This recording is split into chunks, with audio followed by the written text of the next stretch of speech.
Hi, Scorpio rising sign. Here is your weekly forecast, and we are starting on the 23rd of February until the 1st of March. So, the last week of February and the very beginning of March. So, I hope February served you well. Do let me know how the eclipse has been affecting you because this was quite a dramatic eclipse, of course.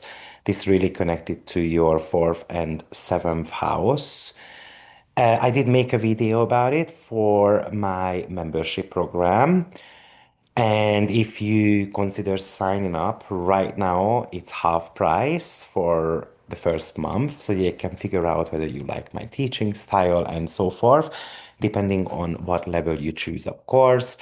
Some come with all courses and webinars, and some come just with webinars, and some only comes with 5 webinars a month. But you can check out the details on my website. So let's have a look at what is happening this week for you, Scorpio. Well, there is a huge fifth house activation. We've got Atlantis and Niobe entering your fifth house, which is the house of creativity and children.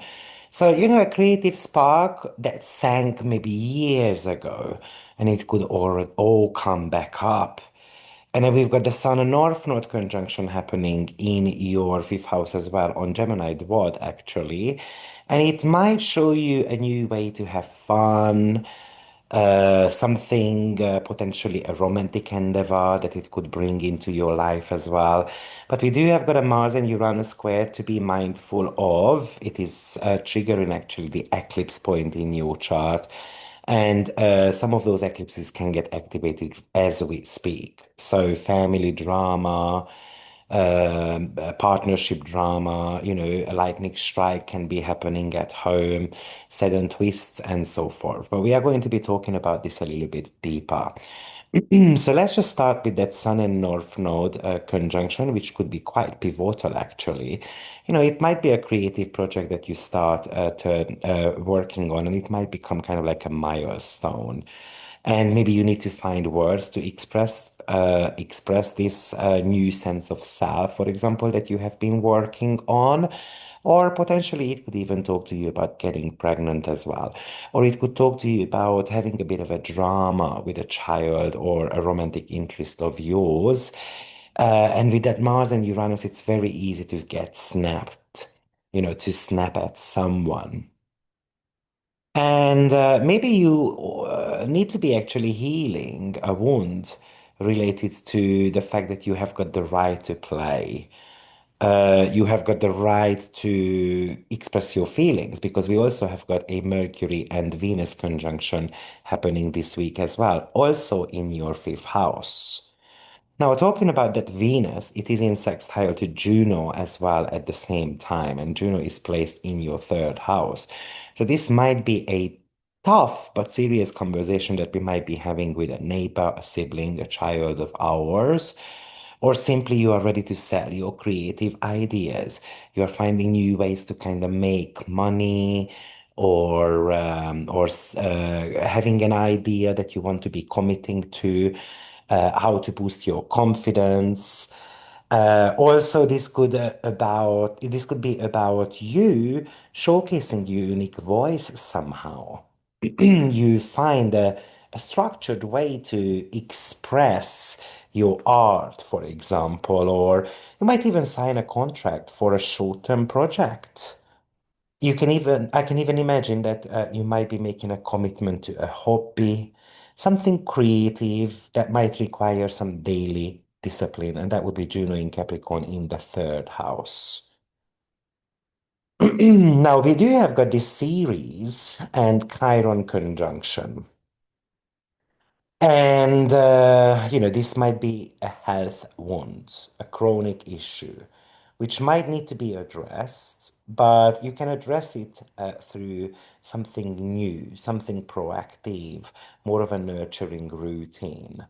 This is telling you that you don't have to apologize for taking care of the self. You've got the right to do so. You might even find a bit of a healing in your daily work. Maybe someone who stands up for you, maybe someone who offers you a help, or a helping hand. Now, sometimes what happens with Aries is that ego comes in the way, and we don't want to accept help. So you might need to learn to actually accept it. And maybe you actually realize that your daily grind, it's a kind of self-harm. And then you are trying to move towards this more sustainable, more caring type of routine. Now, this could also talk to you about that your mom is going through certain type of medical issues, and then you might need to be able to take care of them. Or it can be your dad as well, because the dispositor of that Chiron and series is Mars, which is, of course, in the fourth house, and that is one of the parenting house.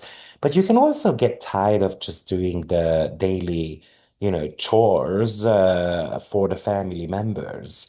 And it can feel like, we can go on a bit of a strike. And I'm tired of that.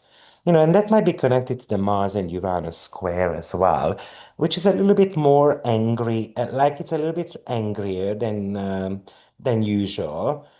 It's a bit of a drama. The partner has got certain type of needs, you have got certain type of needs, and it looks like that they are not necessarily meeting. There's kind of like this lightning bolt happening in your living room.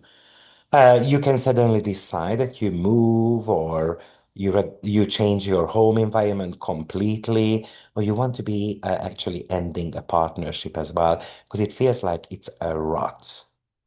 There could be some family secrets or property issues that might come to light, especially through the actions of others.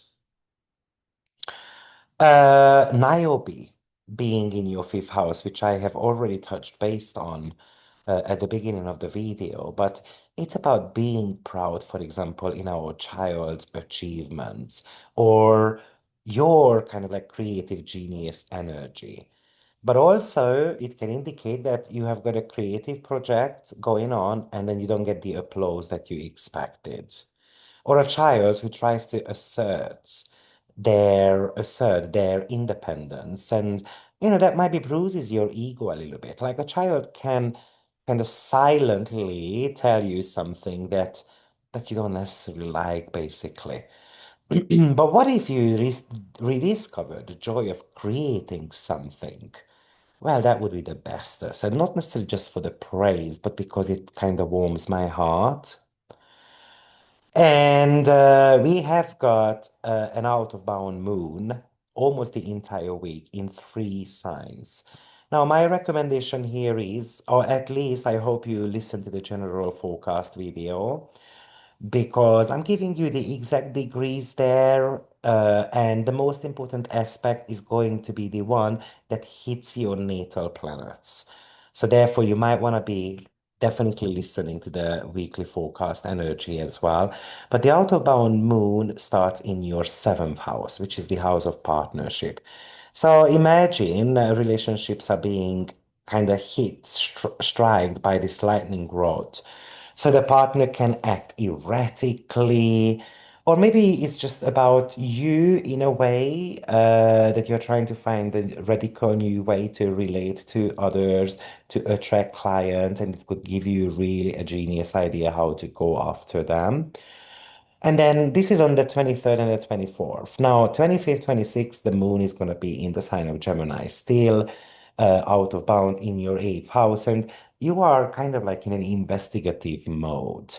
You're looking at the whys behind other people's motives. And even we can have a bit of a dark humor coming with this as well. We might be using that as a shield because with the eighth house, we always protect something. And on the 27th, 28th, a moon is finishing up its retrograde journey in your ninth house. And I would call it as a spiritual homecoming aspect, This is about a teacher potentially who can calm you down, or you just change your perspective. What's the point in worrying, or what's the point in being stressed out? But it can also make you hypersensitive as well, especially if people are trying to push down their opinion on your throat. So overall, these are the major astrological events of the week. So if I want to give a bit of a summary here, obviously the fifth house is the most activated part of your chart. And that is an invitation for experiences, emotional experiences. It's about finding that ideal boyfriend or girlfriend to potentially create some intimate moments as well. This is about kind of like soothing the inner child within you. This is about having a bit of a fun. We don't have to take life so seriously, especially because Saturn took it very seriously, right? In the last 2.5 years. And if you would like to meet someone new, I think this could be a time as well.